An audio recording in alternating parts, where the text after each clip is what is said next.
When I fell pregnant, I wanted to do everything I could to stay healthy.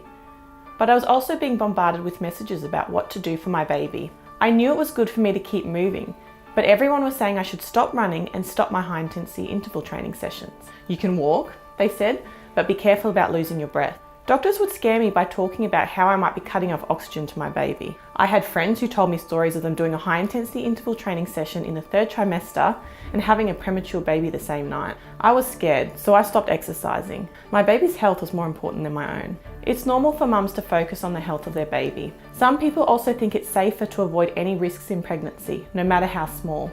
The problem is that exercise, particularly vigorous exercise, is a potent strategy for keeping mum healthy. It's an efficient way of improving a mother's mood and cardiovascular health. So we don't want mums missing out on those benefits if there are no risks to the baby.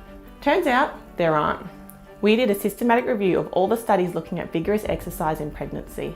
After screening over 5,700 records, we found 15 that looked at vigorous exercise. 10 of these were cohort studies with a combined total of 32,000 participants. We also found 5 randomised control trials with over 600 participants. These studies looked at a range of outcomes for both mum and baby, and none showed any meaningful increase in risk.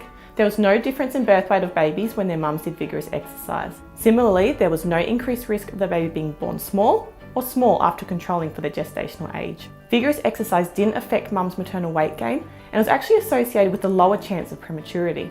As you can see, there's a significant increase in gestational age and reduced risk of prematurity, but these effects were small. It works out that vigorous exercise leads to an increase in gestation of 1 or 2 days. So it looks like my worries were unfounded. Keeping my high-intensity interval training class or my morning run wouldn't have put my first baby at risk. In fact, it might have kept him in the oven for a few extra days, and it would have been good for my physical and mental health.